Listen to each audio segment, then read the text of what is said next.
បាទសួស្តីបងប្អូនទាំងអស់គ្នាបាទថ្ងៃនេះយើងមកដល់ហាតាកានេះគឺជាទីក្រុងមួយនៅស្ថិតនៅក្នុងកោះឃឺស៊ឺតាមពិតខ្ញុំមកមានបំណងមកដល់ទីនេះទេដោយសារតែយើងភ្លេចទូរស័ព្ទនៅលើស៊ីងសែនតែគ្រឿងស៊ីងសែនហ្នឹងយើងត្រូវមកយកទូរស័ព្ទយើងវិញហ្នឹងអញ្ចឹងហើយថ្ងៃនេះត្រូវក្រោកឡើងតាំងពីព្រឹកព្រលឹមតែម្ដងដើម្បីមកយកទូរស័ព្ទហ្នឹងហើយយើងបានតាក់ទងគេពីល្ងាចតាក់ទងទៅនឹងទូរស័ព្ទហ្នឹងហើយគឺថាយើងថាកន្លែង office របស់គេហ្នឹងគឺគេយកទូរស័ព្ទយើងមកទុកនៅកន្លែងហាតាកាហ្នឹងព្រោះយើងជិះទៅ Hiroshima ម្សិលមិញហ្នឹងគឺយើងជិះពីKobe មក Hiroshima ហើយក៏បានផ្លេចទូរស័ព្ទនៅលើហ្នឹងហើយតម្រាំតែយើងជូនដំណឹងទៅគេហើយគេអាចរកទូរស័ព្ទឲ្យយើងឃើញហ្នឹងទូរស័ព្ទហ្នឹងបានមកដល់ទៅទីក្រុងហាតាកានៃហាកាតានៃកោះឃីស៊ឺហើយអញ្ចឹងអត់មានបំណងមកប៉ុន្តែវាចៃដើមថ្ងៃត្រូវទៅលេងកោះមីយ៉ាយូម៉ាដែលជាវាំងមួយស្ថិតនៅក្នុងបញ្ជីនៃបេតិកភណ្ឌពិភពលោកដែរប៉ុន្តែដោយសារតែកោះនោះគេបើកនៅម៉ោង9អញ្ចឹងយើងនៅមានពេលអញ្ចឹងយើងក៏សម្រេចចិត្តថាជិះប្រទេសភ្លើងប្រហែលជាខ្ទង់100គីឡូជាងដើម្បីមកយកទូរស័ព្ទហើយទូរស័ព្ទនេះគឺការជិះប្រទេសភ្លើងហ្នឹងបើសិនជាយើងជិះលុយធម្មតាវិញទៅមកប្រហែលជាអស់100ជាងអី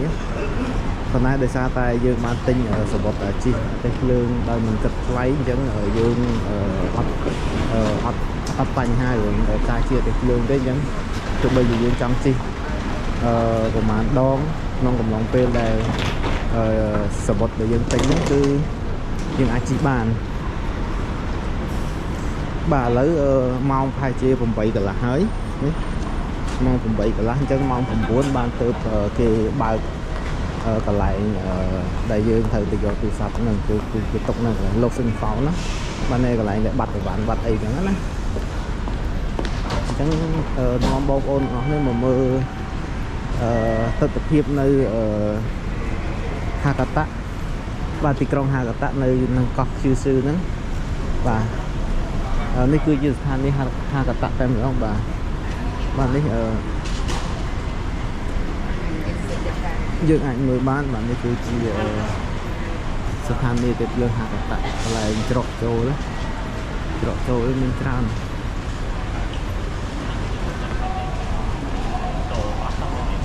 ខាងនោះក៏មានច្រកចូលដែរប៉ុន្តែដល់ឡែកកន្លែងលោកវិញហ្វោនហ្នឹងគឺវានៅខាងច្រកចូលខ្ញុំបង្ហាញមិញហ្នឹងអញ្ចឹងយើងត្រូវចេញមកលេងនៅម្ដុំហ្នឹងទៅហើយយើងនៅក្បែរហ្នឹងទៅដើម្បីយើងអាចងាយចូលទៅកន្លែងហ្នឹងវិញព្រោះ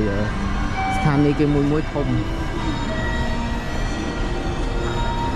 អាចធ្វើឲ្យយើងនិយាយបានតោះចឹងយើងទៅមើលពីគេហៅថាជីវភាពរស់នៅរបស់ប្រជាជនគេថាតើម៉ោងប៉ុណ្ណេះអ្នកធ្វើការរបស់គេហ្នឹងគឺថានិយាយញឹកមែនតើថាកូនសិស្សទាំងអីហ្នឹងគឺថាឡើងជាទេភ្លើងដើម្បីជិះតាមគោលដៅរបស់ខ្លួនរៀងខ្លួនចឹងទៅបាទអូខេយើងអាចចូលផ្លូវតូចនេះមួយទៅដើម្បីទៅមើលព្រោះយើងនៅសល់ពេល30នាទីទៀតដែរដើម្បីបាននៅខាងនេះមនុស្សដើរទៅច្រើនប៉ុន្តែចាំយើងដើរវងមកប្រជុំមក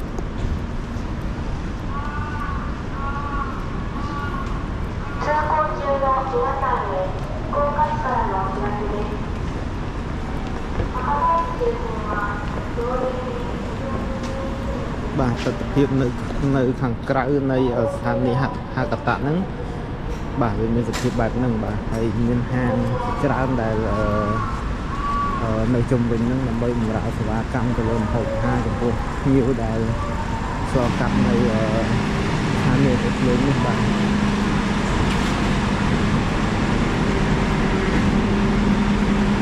ាទទីនេះគឺខ្ញុំអត់មាន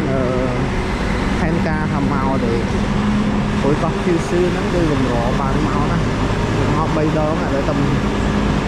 បានសម្រេចឥឡូវតែអត់បានសម្រេចក្នុងរយៈពេលខ្លីអត់បានទៅដើរលេងនៅគេហៅថាកន្លែងសំខាន់ដែល ជាកន្លែងទេសចររបស់កោះនេះទេហើយសង្ឃឹមថាមកលើកក្រោយហ្នឹងគឺមកលេងខាងហ្នឹងហើយអាចថាមកលើកក្រោយមួយទៀតហ្នឹងគឺអាចថាយើងទៅលេងនៅខាងលើដូចជានៅសពអូកោះហុកកៃដូអញ្ចឹងណា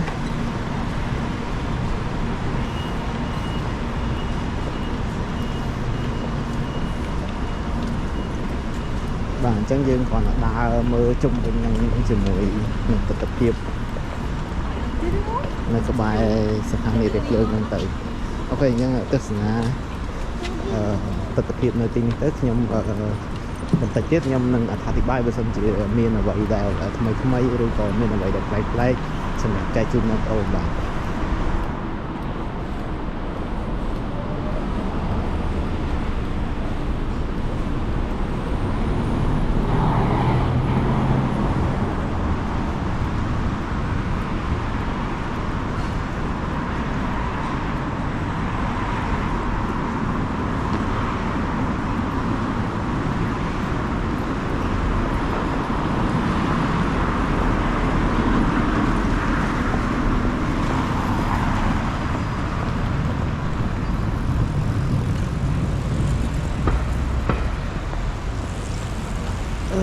ភាគច្រើននៅប្រទេសជប៉ុនយើងមើលទៅគឺ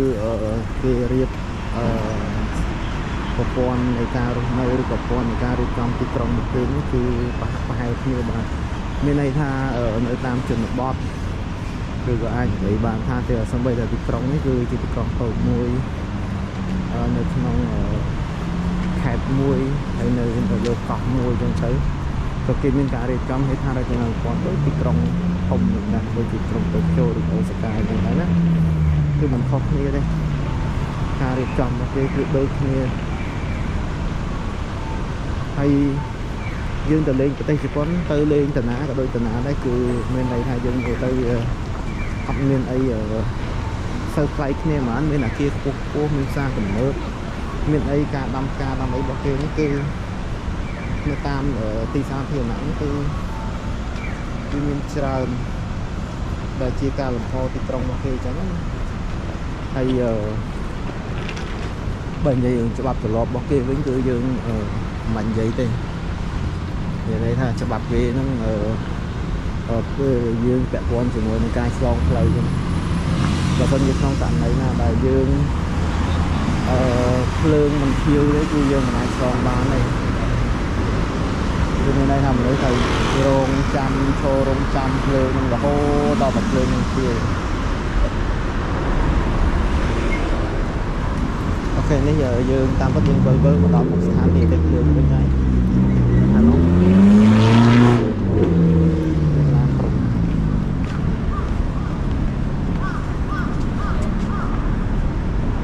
អូខេខ្ញុំដើរជ្រែកគេជ្រែកឯងគេមើលមុខគ្នាទៅអីយើងក៏យើងឆ្លងទៅខាងនោះគេឆ្លងទៅត្រង់យើងឆ្លងទៅចំហៀងទៅខាងនោះវិញម្ដងហើយយើងបត់តាមនោះចូលមកតាមនេះវិញយើងដើរមកជុំទៅថាជាកន្លះម៉ោងហើយយើងអាចទៅកន្លែងបាត់អីវ៉ាន់ដើម្បីទៅយកទូរស័ព្ទវិញមកកន្លែងចែកនេះគាត់មានផ្លាកពណ៌ខៀវនោះថាជាអាចមើលនៅក្នុងនោះឃើញជាប្រវត្តិមួយទៅគេដាក់ថា Amperman Shop នេះគឺជាតុក្កតាមួយដូចជាគូមិនសូវស្អាតហ្មងតែដូចជាល្បីដែរនៅជប៉ុនព្រោះការទៅពីកាលពីម្សិលនេះទៅកូបេនេះក៏មានហាង Amperman Shop ហ្នឹងដែរហើយធំទៀតនៅក្បែរឡាននៅទីនេះឲ្យលេងឡានសម្បើមហ្នឹងបាទបីសិតតែប្រែមហ្មង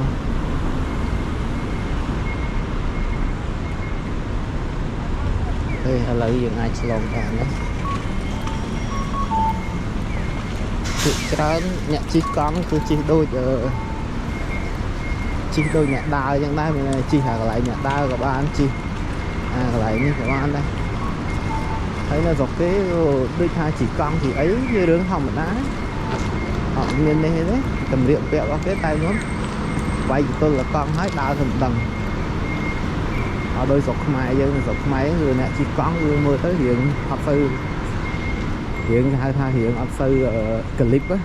mà này là ca tay luôn ca sự việc của con cái ra tôi tam phục viên thằng chợ của con đây tới giờ nào mới nơi lại ní cứ không nhiều từ miền đây ha thì chỉ có phòng nắng đó là về cái thời ca cho tắm cho tới cái đào đó tu tư sầm liệm vẽ cái phòng đá nên là si lại tam bay phòng đá tam cái kia chứ đó ok lấy việc đào thôi nó mình đang thằng miếng lấy đào mà mình ọt đấy mà dừng anh mới tới phim để chung với những bán đôi nhóm bán chìm riệp chẳng cứ vì xong là tu tới nơi bây giờ chỉ có này vậy tới ao ta chia tì krong ấy chân tới cứ đang là miền tây của su miền của con hậu tật ấy trầm tây tam lệ xong na tì krong chẳng á mình lên đôi bờ tây dương đại có tì rung khai mới tới mà khơi hà miền kia ấy cuộc cuộc mình không lạc lại chẳng á và tay từ này họ đây dương mới còn là tìm chung chân tụi mùi bóng kế có mùi tới thì lại cái nạn mang tì krong dương hai krong một pin dương còn krong và này cả được trong một cái mang tì krong một pin dương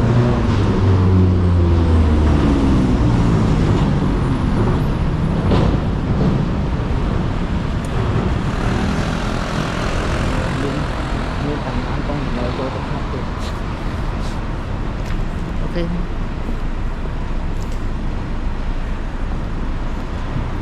khi mà cam camera dẫn tới ở bên kia mưa dơ hạ đôi chim mưa kia sạch chùm lại chứ bạn đi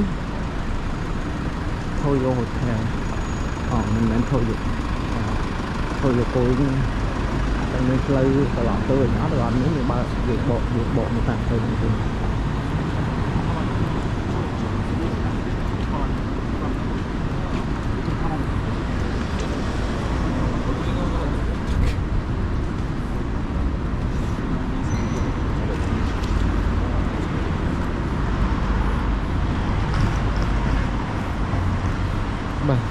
sắp ta chia ti của lại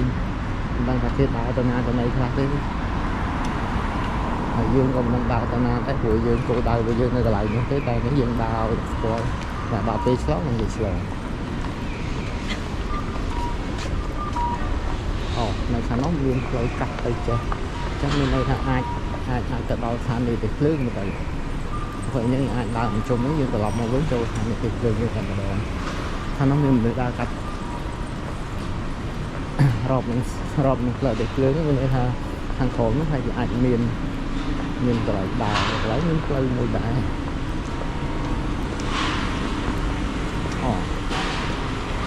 cái đấy những cây muối như đây là ảnh đào của bạn nhưng đào từ một kịch luôn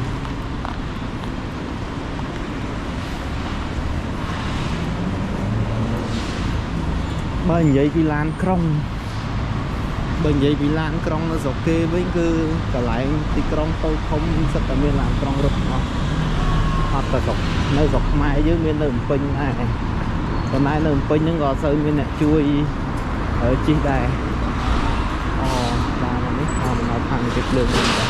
ok ní là tiệp lớn đại dương ở chi màu nến lợi dương người ta còn muốn chơi nuôi rộp những lợi tiệp lớn lại những ông lâu tới bằng đáy nên trộn cái trồi với những trộn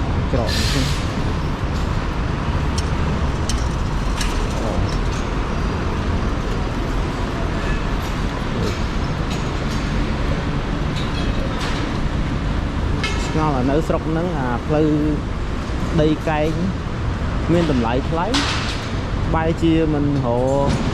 từ khi sang xong che người sang xong còn tay lên thì đẹp lấy bay thì chia sang xong thì một làn rồi mình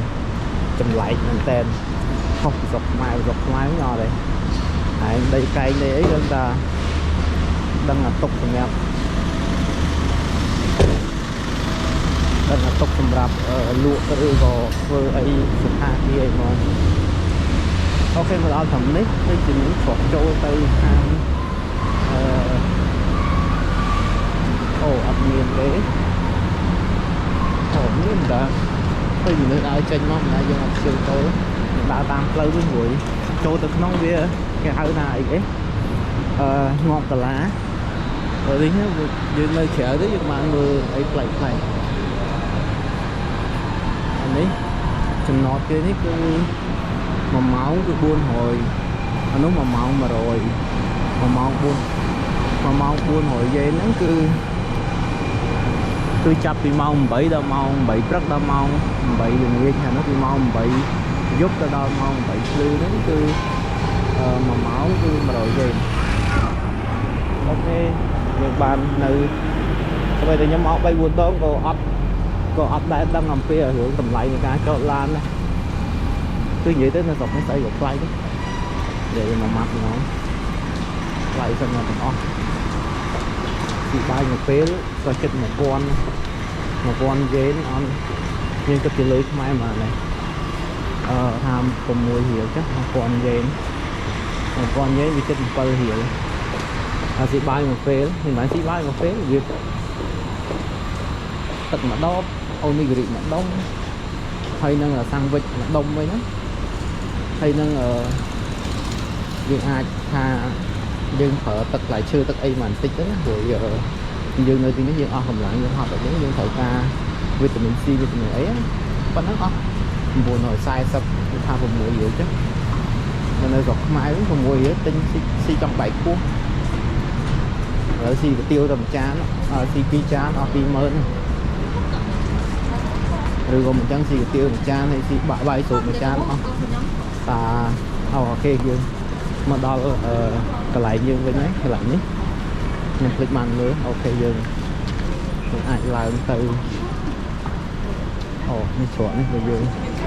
អូកន្លែងនេះដើរចេញមកតាមនេះ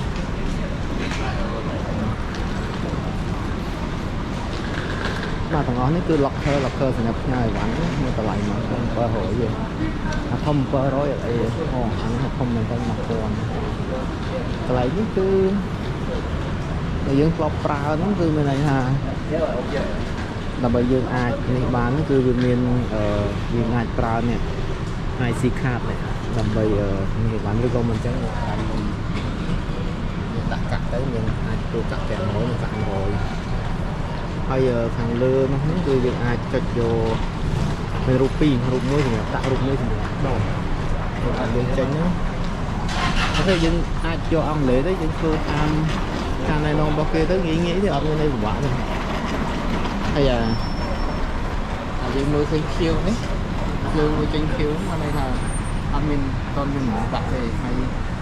ឡុកក្រហមនេះមានន័យថាគេប្រើរួចហើយគឺមានតម្លៃរបស់វាតាមតូចតាមធំអាធំ700ហើយយើងទៅដាក់ខាត់ធ្វើតិចទៅ600នេះអាទូចមែនតើ1400មួយថ្ងៃក្នុងនេះហើយមាន1000ដែរ1000ធំជាងគេអូនេះគឺជា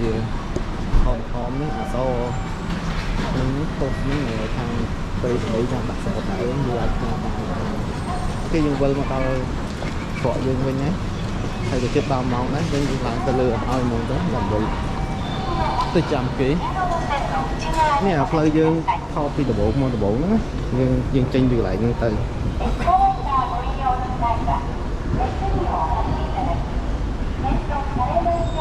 តែតាមតែយើងមើលព័ត៌មានទៅអាការិយាល័យបាត់របស់ហ្នឹងគឺវានៅម្ដុំហ្នឹងអញ្ចឹងយើងក៏នៅចាំម្ដុំហ្នឹងទៅដើម្បីឆាប់បានរបស់យើងយកទៅHiroshima វិញយ៉ាងណាយើងអាចដើរទៅមីយ៉ាញីម៉ាក់បាន1 ម៉ោងឬក៏កន្លះម៉ោងក៏បានដែរអត់តែបានថតរូបថតអីចឹងណាអូខេនេះកន្លែងនេះមើលតាមនេះទៅនេះកន្លែងនេះគេដាក់លុបនឹងខោតែកន្លែងបាត់របស់អញ្ចឹងវានៅខាងនោះនេះអាប្រូនេះខាង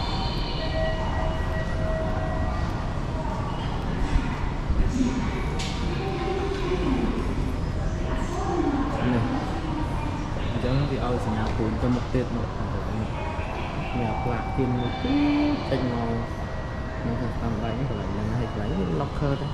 ទៅមើល locker គេតិចមក